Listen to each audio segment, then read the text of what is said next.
집에 누군가가 이 벨을 누르면 어떻게 반응하세요?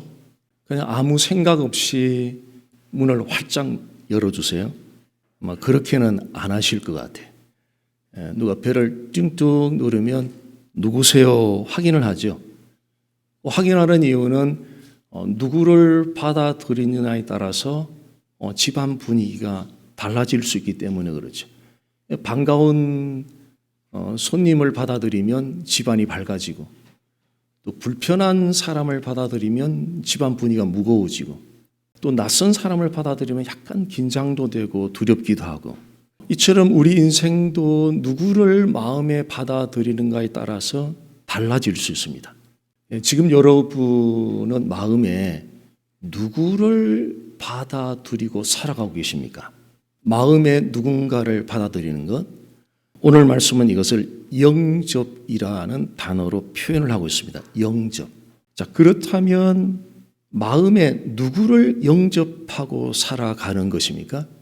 교회를 어느 정도 다닌 분들은 어렵지 않게 예수님이라고 답할 것입니다.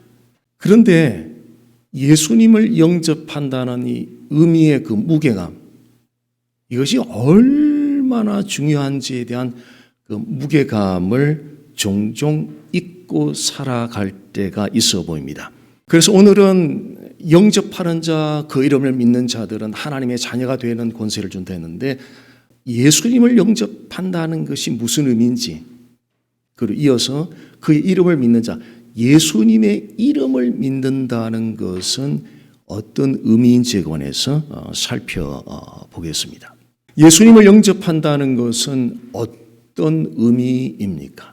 첫 번째로 생각할 수 있는 것은 나의 운명을 예수님께 맡긴다는 뜻이 담겨 있습니다. 작은 배 한 척을 구입했다고 한번 가정을 해보십시오. 내가 구입했으니까 그 배의 선장도 내가 하고, 배의 향로도 내가 결정하고, 배의 노도 내가 줬죠. 예수님을 영접하기 전에는 내 인생의 배의 선장이 나 자신의 셀프였지. 그리고 내 인생의 향로도 방향도 내가 결정을 했죠. 그리고 내가 인생을 살아가는 노를 젓는 것도 내가 노를 지은 거죠. 문제는 우리는 인생의 날씨를 컨트롤할 수 없다는 거예요. 인생의 폭풍우를 만났을 때에 우리 그 폭풍우를 감당할 수 없을 뿐 아니라 그 인생의 바다가 도대체 어디가 끝인지도 우리는 잘 몰라요. 그런데 예수님은 다르죠. 예수님은 우리가 겪는 인생의 모든 날씨, 모든 종류의 날씨들을 다 다스리시는 분이시고, 우리 인생들이 가는데 마지막에 끝에 목적지가 어디로 가는지도 예수님은 다 알고 계십니다. 그래서 예수님을 영접한다는 것은 내 인생의 배의 그 선장의 자리에 내가 내려오고 예수님을 내 인생의 선장의 자리에 모셔드린다는 그런 의미가 있고요. 그리고 내 인생의 방향도 내가 결정하고 내가 끌어가는 것이 아니라 내 인생의 방향도 그 예수님이 이끌어갈 수 있도록, 그 예수님이 결정할 수 있도록 내가 쥐고 있던 키를 그분께 넘겨드리는 거죠. 이것이 예수님을 영접한다는 중요한 의미입니다. 중요한 결정을 앞에 놓고 내가 원하는 것을 따라 결정하는 것이 아니라 하나님께서 원하시는 것이 무엇일까? 하나님께서 기뻐하는 것이 무엇일까? 그 결정이 크든지 작든지 결정을 앞에 놓고 우리의 본능은 내가 원하는 거 하고 싶잖아요. 내가 원하는 거 선택하고 싶잖아요. 그런데 인생의 선장의 자리에 그분을 내어드리고 예수님을 영접한다는 것은 내가 원하는 것이 아닌 하나님이 원하는 것, 그분이 기뻐하는 것이 무엇일까에 따라서 결정을 하게 되죠. 나의 계획이 무너졌을 때도 왜 무너졌지? 고민의 바닷속에 풍덩 빠져서 오랜 세월 이렇게 보내는 것이 아니라, 나의 계획이 무너졌을 때, 진행하던 일이 페일 되었을 때에 고민하면 인생의 세월을 이렇게 보내는 것이 아니라, 하나님은 이 페일한 이 사건 속에서, 상황 속에서 하나님은 내가 무엇을 배우기를 원하실까? 이런 질문을 하게 되는 거죠. 하나님은 무엇을 배우기를 원하실까? 또한 예수님을 영접한다는 것은 이 땅에서의 우리의 운명, 또한 죽음 이후의 우리의 운명까지도 그분이 인도하신다는 것을 신뢰하고 맡기는 것입니다. 이 땅의 운명, 또한 죽음 이후의 운명을 맡긴다는 것은 우리 긴 터널 앞에 한번 서 있다고 한번 가정해 보십시오. 자, 터널 입구까지만 우리는 눈으로 볼 수 있어요. 근데 도대체 저 터널 속이 얼마나 어두운지 또 터널이 얼마나 긴지 터널을 들어가기 전에는 알 수가 없거든요. 근데 예수님은 우리 인생의 전 과정의 터널을 전부 다 알고 계세요. 그리고 마지막 끝이 어떻게 되는지 다 알고 계시거든요. 죽음 이후, 이 땅에서도 그렇지만 죽음 이후도 마찬가지입니다. 우리는 아직 죽어본 경험이 없어요. 그래서 죽음 이후의 세계에 대해서 경험적으로 말할 수가 없어요, 우리는요. 그런데 예수님은 다르죠. 실제로 죽으셨던 분이죠. 그리고 부활하신 분이죠. 우리는 죽으면 어떻게 될까? 죽으면 어떻게 되지? 굉장히 궁금하기도 하고 질문도 많이 합니다. 근데 예수님은 나는 죽었다가 살았다. 나를 믿는 자는 죽어도 살고 살아서 믿는 자는 영원히 죽지 아니하리라고 죽었다가 실제로 살아나신 예수님께서 그렇게 말씀하셨습니다. 그러니까 예수님이 말씀하실 때는 죽음 이후에 관해서 예수님이 말씀하실 때는 추측을 해서 죽음 이후에 이렇게 될 것이야 이게 추측해서 말씀하시는 분이 아니죠. 실제로 경험하신 분이에요. 죽음을 실제로 경험하시고 또한 이기고 다시 살아나신 분이에요. 그래서 우리의 죽음 이후의 세계에 대해서 가장 확실하게 말씀하실 수 있는 분이 예수님이다 하는 거죠. 몸이 아프면 어떻게 하죠? 누구를 찾아가서 맡깁니까? 의사 선생님을 찾아가서 나의 건강을 맡기죠. 법적인 문제 생기면 어떡하죠? 법적 문제를 어디에다 맡겨요? 법적인 문제는 변호사에 가서 맡겨요. 그리고 건물을 지을 때는 어떻게 해요? 건축가를 찾아가서 나 이런 건물을 짓기 원한다고 건축가에 맡겨요. 왜 이런 사람들에게 맡기죠? 왜 맡겨요? 그 사람들은 그 분야에 있어서는 전문가이기 때문에 그래서 맡길 수 있는 거죠. 자, 그렇다면 이 땅에서의 우리의 운명 그리고 죽음 이후의 우리의 운명 누구에게 맡기는 거죠? 내 건강은 의사 선생님에게 맡긴다면서요. 법적 문제는 변호사에게 맡긴다면서요. 건축 문제는 건축가에게 맡긴다면서요. 그런 건 작은 아주 일부분밖에 안 되는 거잖아요. 나의 이 땅에서 운명과 죽음 이후에 누구에게 맡길 건데요? 누구에게 맡길 건데요? 결정하셨어요? 누구에게 맡길 건데요? 누구에게 맡길 거예요? 이 땅에서 우리 운명과 죽음 이후의 우리 운명을 가장 잘 아는 최고 전문가가 누구냐는 거예요. 이 땅에서 나의 운명 그리고 죽음 이후 나의 운명을 가장 잘 아시는 분이 최고의 전문가가 예수 그리스도이십니다. 이 땅에서 나의 운명과 죽음 이후의 나의 운명을 맡기는 것, 그것이 예수님을 영접한다는 첫 번째 의미입니다. 맡긴다는 것은 성공만 맡기는 게 아니고요. 성공하든 실패하든 병이 낫든 안 낫든 노매를 병이 나을 때만 와우 맡길 수 있고 그거는 신앙이 아니죠. 신앙이 아니어도 가능해요. 비즈니스 성공하는 거 신앙을 동원 안 해도 충분히 감사하고 가능해요. 근데 망했을 때 어떡할 건데요? 병이 안 고쳐질 때 어떡할 건데요? 그게 예수님 영접이에요? 예수님 영접은 성공하든 실패하든 죽든 살든 내 운명 자체를 완전히 그거에 맡기는 거예요. 이게 영접이거든요. 이게 영접이 이렇게 하셨어요? 언제까지 잘 되기만을 바랄 건데요. 언제까지 성공만 바랄 건데요. 언제까지 좋은 일만 일어날 때만 땡큐 할 건데요. 언제까지 그 일을 할 건데요. 그런 신앙의 전부 핵심이 아니라는 거죠. 영접하는 자, 그 이름을 믿는 자, 중국 교포들은 이거를 접수한다 그러죠. 접수하는 자, 마음에 진짜 접수했느냐는 거죠. 접수하고 나면 이 땅에 내 운명 죽든지 살든지 암이 낫든지 안 낫든지 전부 다 그냥 바뀐다는 거예요. 이게 영접이에요, 영접. 이게 영접이에요. 억셉트 하는 거예요, 이게요. 이거 해결 안 되면 평생 동안 형통한 일만 바라고 목마르다가 세월 다 보내는 거죠. 이 무거운 영접의 의미를 그냥 잊고 지나가면 안 된다는 거죠. 영접한다는 두 번째 의미는 모든 신앙 활동의 출발점이 된다는 뜻입니다. 신앙을 활동으로 생각하는 그런 경향이 있습니다. 예배에 참석하고 봉사활동하고 행사에 참여하고 굉장히 귀중한 일이잖아요. 굉장히 귀중한 일이에요. 중요하고 귀한 일이에요. 그런데 타종교 같으면 괜찮아요. 타종교는 정성이에요, 정성. 왜? 사람이 포커스거든요. 사람이 정성이에요. 그래서 참석하고 봉사하고 활동하는 거 그 굉장히 중요해, 타종교에서는. 근데 기독교는 그게 아니에요. 기독교의 신앙은 먼저 first 예수 그리스도를 인격적으로 만나셔야 돼요. 그분과의 관계가 형성되셔야 돼요. 결혼을 한번 생각해 보십시오. 결혼 반지, 결혼의 핵심 아니거든요. 결혼식 절차, 그것도 결혼의 핵심 아니에요. 결혼의 핵심은 하나님이 짝지어준 신랑과 신부가 그 하나님의 사랑 안에 서로를 사랑하는 관계, 그 관계가 결혼 생활의 핵심이거든요. 자, 한 가지 좀 도전되는 질문 드려보겠습니다. 만약 어떤 사람이 30년간 교회를 다녔다면 그 30년이라는 기간이 그 사람의 천국 들어가는 것을 개런티할 수 있어요? 30년 다녔기 때문에 천국 갈 수 있느냐는 거죠. 성경에는 그 어디에도 교회를 오래 다닌 기간을 통해서 천국 갔다는 이야기가 하나도 없어요. 오래 교회 다니는 거 귀한 일이에요. 근데 우리는 오늘 이 말씀을 접하면서 우리는 좀 함께 경각심을 가졌으면 좋겠어요. 평생 교회 다니고도 지옥 갈 사람들이 적지 않아요. 우리 교회가 약간 오해했던 것 중에 하나는 예배당에 들어오는 순간에 저 사람 천국 간다라고 간주를 해줘요. 교회 다닌 기간은 영생을 주지 못하고요. 천국 절대 보장 못해요. 영생은 딱 유일한 길인데 예수 그리스도를 인격적으로 만남으로 그분과의 관계가 형성될 때에 영생을 선물로 하나님께서 주십니다. 그래서 중요한 질문은 내가 교회를 얼마나 오랫동안 다녔는가, 이게 질문이 아니에요. 내가 지금 목사인가 장로인가 권사인가, 이 직분도 중요한 게 아니에요. 지금 운명이 왔다 갔다 하는 이 한국에 지금 목사, 장로, 권사 이게 지금 중요한 게 아니에요.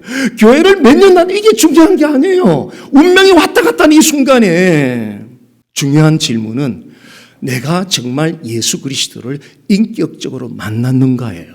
그 예수 그리스도를 인격적으로 만나는 그 만남, 그 파운데이션 위에서 예배가 드려져요.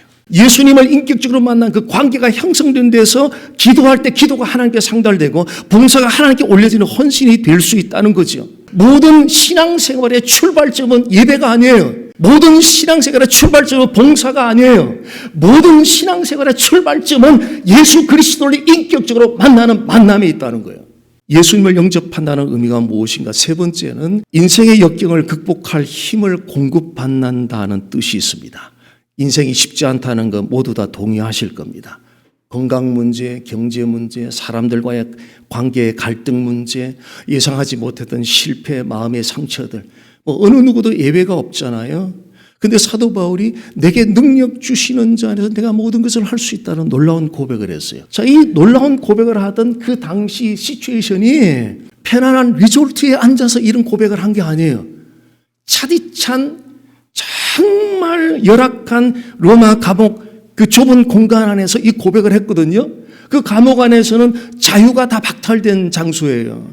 당장 내일 지금 사형이 지금 언도될지도 모르는 그런 불안한 상황이에요. 그런데 내게 능력 주시면서 내가 모든 것을 할 수 있다는 이 말을 고백했거든요. 그 말은 내가 뭐든지 다 할 수 있다 그런 말이 아니라 내가 감옥을 나가든 감옥 안에 있든 살든지 죽든지. 지금 바울을 보십시오. 감옥을 나간 게 아니에요. 감옥 아니에요. 그 감옥 안에서 내게 능력 주실, 자기가 그렇게 할 수 있다는 이야기가 아니에요. 비밀이 있는데 그 비밀은 바로 바울에게 능력을 주시는 분이 계셨어요. 그분이 바로 영접하는 대상이었던 예수 그리스도였다는 거예요. 사람은 만족할 수 없어요. 편안해야 만족해요. 사람은. 우리의 그 감정 자체가. 그런데 신앙은 본능을 넘어서는 놀라운 힘이 있다는 거죠. 능력 주시는 자 예수 그리스도의 힘이 공급될 때에 우리는 자족할 수 있는 은혜를 누릴 수 있다는 것입니다. 환경이 좋아서 문제 해결이 되어서 자족하는 것이 아니라 능력 주시는 분 예수 그분이 누구예요? 바로 영접하는 대상이라는 거예요. 그래서 중요하다는 거예요. 내게 능력 주신 쉽지 않은 인생 우리 스스로는 감당 못하잖아요. 그래서 우리는 반드시 능력 주시는 분의 이 힘이 필요해요. 힘이 필요해요. 이분이 주시는 힘이 없이는 좋을 때는 감사할 수 있지만 열악한 환경이 찾아왔을 때는 금방 감사가 연기처럼 사라지고 마는 그런 허약한 모습을 보일 수밖에 없는 거예요. 예수 그리스도를 인격적으로 만나고 영접할 때 그 힘을 공급받죠. 바로 예수님도 공급받는 그 힘이 만만치 않은 인생을 헤쳐나가게 하고 극복하게 하고 다시 일어서게 합니다. 이것을 맛보셨는지요? 언제까지 형통하다는 말만, 마치 에레미야 시대의 가짜 선지자들이 실제 현실은 안 그런데 편안하다 편안하다 복이다 복이다 하니까 다 좋아하는데 에레미야가 아니다 아니다 쓴소리를 뱉어내니까 백성들이 돌멩이를 막 던지니까 울면서 하나님 말씀을 전할 수밖에 없는 그 에레미야 선지자의 심령처럼 언제까지 편안하다, 좋을 때만 좋다 하고 좋을 때만 감사하다고 언제까지 그렇게 보내실 건데 영접하는 자 그분을 인격적으로 만났느냐는 거예요.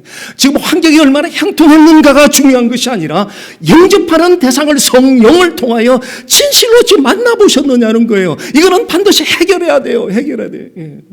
자, 이어서 예수님의 이름을 믿는다는 것의 의미가 뭔지 살펴보겠습니다. 예수님의 이름을 믿는다는 것의 의미가 무엇인가? 이 질문을 풀어주는 한 가지 중요한 사건이 있습니다.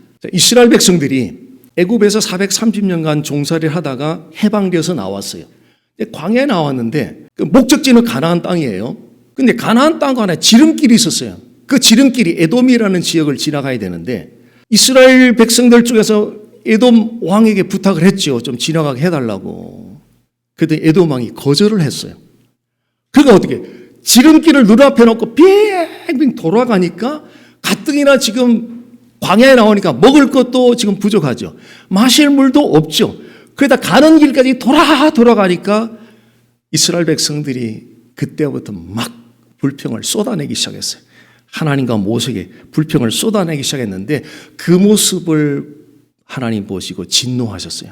그래서 불뱀을 이스라엘 백성들에 보낸 거예요. 독사에 물려서 죽어가는 사람이 매일 이제 늘어나기 시작하는 거예요. 그제서야 이스라엘 백성들이 아이고 우리가 잘못했구나 자신들의 죄를 깨닫게 되었습니다. 그래서 지도자 모세에게 빨리 하나님한테 기도해서 이 뱀이 좀 떠나가게 해달라고 백성들의 요청을 받고 모세가 하나님께 기도했더니 하나님이 응답하시고 그러면 불뱀을 만들어서 장대에다 매달아라. 그리고 거기에 쳐다보면 살 것이다. 라는 말씀을 주셨습니다. 자, 보십시오. 한번 상상해 보세요. 지금 독사에 물려서 지금 죽어가는 사람들이 눈에 훤히 보여요. 그런 가운데 불뱀을 손으로 만들어서 장대에 매달았어요. 높이 들면서 여기를 쳐다보시오. 장대에 매달린 이 뱀을 쳐다보는 사람마다 살 것이요. 여기를 쳐다보시오. 외쳤을 때 누가 쳐다봤을까요? 자, 사지선다가 아니고 둘 중에 하나를 선택하도록 제가 예를 드릴게요.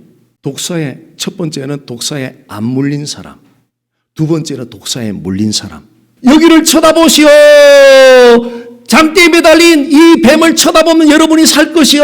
이 외치는 소리가 들릴 때 그 소리를 듣고 고개를 들어서 거기를 쳐다본 사람들이 있었을 텐데 그 사람들이 독사에 물리지 않은 사람들일까요? 독사에 물린 사람들일까요? 물린 사람들이죠.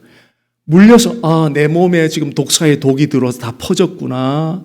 몇 시간 후면 나는 죽을 운명이구나 하는 것을 인식하고 깨달은 사람들이 살기 위해 살아야 되잖아요. 살기 위해서 거기를 쳐다본 거예요. 자, 독사에 안 물린 사람들은 어때요? 쳐다볼 이유가 없어요. 독이 안 들어왔으니까. 이 사건을 예수님께서 자신에게 적용을 했어요. 요한복음 3장 14절 15절 말씀 보십시오. 모세가 광야에서 뱀을 든 것 같이 인자도 들려야 하리니 이는 그를 믿는 자마다 영생을 얻게 하려 하심이라. 자, 보십시오. 모세가 광야에서 뱀을 든 것 같이, 그러니까 장대에 매달린 뱀을 말하는 거죠. 인자, 예수님을 가리켜요. 인자도 들려야 된대요. 그럼 모세는 장대에 그 뱀을 매달았는데 예수님은 어디에 매달렸어요? 십자가에 매달려, 십자가에. 그래서 모세 시대에 장대에 매달렸던 그 뱀은 그 장대는 십자가를 예표했고 장대에 매달렸던 그 뱀은 예수 그리스도를 예표했던 거예요. 그래서 성경은 이게 전문용어로 타이폴로지 모형론이라 그래요. 구약은 그림자, 신약은 실체예요. 실체. 자, 우리가 그림자가 여기 있잖아요. 그림자가 있으면 반드시 실체가 있는 거예요. 장대에 매달린 이 뱀 사건은 그림자예요. 모형론. 뭔가 실체가 온다는 거예요. 실체가. 그 실체가 바로 십자가에 매달린 예수 그리스도라는 거예요. 자, 그러면 장대에 매달린 뱀을 쳐다본 사람은 독사에 몰린 사람들인데, 그럼 십자가를 쳐다본 사람은 누가 쳐다보죠? 누가 쳐다봐요? 십자가에 달린 예수를 고개를 들고 쳐다볼 사람은 누가 쳐다보는 거예요? 자, 이것도 예를 드릴까요? 첫 번째, 의인. 나 의인이다. 의인. 두 번째, 죄인. 누군가요? 죄인이죠. 네. 내 몸에는 죄의 포이즌이 들어와서 나는 지옥 형벌의 심판을 받을 운명이다 하면서 깨닫고 인식한 사람들이 살기 위해서 십자가를 쳐다보는 거예요. 그리고 십자가를 쳐다보니 저분이 죄의 심판으로서 나를 건져주실 유일한 구원자라는 사실을 믿는 거예요. 그의 이름을 믿는 자마다 하나님의 자녀가 되는 권세를 준다 그랬는데, 그의 이름, 예수님의 이름을 믿는다는 게 도대체 무슨 뜻이냐는 거예요. 찬양도 많이 하잖아요. 무슨 뜻이냐는 거예요. 첫째는 나를 보니 죄인이라는 거예요. 죄인 아니면 거기를 쳐다볼 이유가 없어요. 예수님 오신 것도 바로 죄인 때문에 왔다고 말씀하시잖아요. 내가 죄인임을 인정하고 깨닫고 회개하고, 두 번째는 십자가를 바라보니 저분이 나를 구원할 유일한 나의 구원자라는 사실을 믿음으로 받아들이는 것, 이것이 바로 예수님의 이름을 믿는다는 뜻입니다. 나를 보니 죄인이에요. 예수님을 보니 나의 구원자예요. 너무나 간단하잖아요. 너무나 쉽잖아요. 이 두 가지를 확실하게 성령을 통하여 믿음으로 받아들인다면 이것이 바로 예수님의 이름을 믿는다는 거예요. 자, 오늘 우리는 인생에서 가장 시급하고 중요한 두 가지 질문에 대한 의미를 살펴봤습니다. 예수님을 영접한다는 것은 나의 운명을 그분께 맡기는 거예요. 너무 안달하면서 살지 않았으면 좋겠어요. 날씨야 좋을 때도 있고 굳을 때도 있고 햇볕 날 때도 있잖아요. 형통할 때도 안 형통할 때도 있어요. 형통하든 안 형통하든 아예 운명을 맡겼잖아요. 운명 맡겼잖아요. 어찌되든 다 그분께 맡긴 거예요. 그리고 모든 신앙활동의 출발점이 예수님을 영접하는 것, 그분과의 인격적인 만남은 신앙활동의 출발점이에요. 절대 우리의 활동으로 천국 가는 게 아니에요. 타종교들은 활동을 중요시해요. 가장 중요시해요. 정성. 100일 기도, 1000일 기도, 정성. 기독교는 그게 아니에요. 정성이 중요해요. 그러나 우선순위에서 그게 아니라는 거예요. 우선순위는 하나님과의 관계라는 거예요. 관계. 하나님과 반듯한 관계, 바른 관계 속에서 나오는 모든 활동들을 하나님이 기쁘시게 받으신다는 거예요. 그리고 인생이 만만치 않은데 어떡하시려고요? 그냥 우리는 감당 못해요. 바로 그분이 힘을 주셔야 돼요. 그게 바로 영접하는 분이 우리에게 힘을 주세요. 영접하는 분이 힘을 주세요. 환경이 좋을 때는 힘이 어떤 때는 필요 없잖아요. 환경 좋으니까. 근데 환경이 안 좋을 때는 더더욱 그분의 힘이 정말 필요해요. 예수님의 이름을 믿는다는 것은 나를 보니 내가 죄인이라는 거예요. 십자가에 달린 예수를 보니 저분이 나의 유일한 구원자라는 거예요. 내가 신하고 그분이 세이비어라는 거예요. 너무나 심플하잖아요. 이것이 성령 안에서 진실로 받아들여질 때 예수님의 이름을 믿는다는 뜻이고, 이것이 또 한편으로 예수님을 인격적으로 만난다는 가장 심플한 뜻입니다. 예수님을 영접하고 예수님 믿음으로 저주의 형벌의 심판이 떠나가고요. 예수님을 믿는 순간에 저주는 떠나갑니다. 예수님의 보혈은 모든 저주의 심판을 떠나가게 합니다. 그리고 정말 풍요로운 삶의 여정을 영접하는 자 그분과 내가 믿는 예수님의 이름 믿는다는 그 의미를 날마다 묵상하시면서 풍요로운 삶의 여정을 걸어가시기를 주 예수 그리스도의 이름으로 간절히 소원합니다.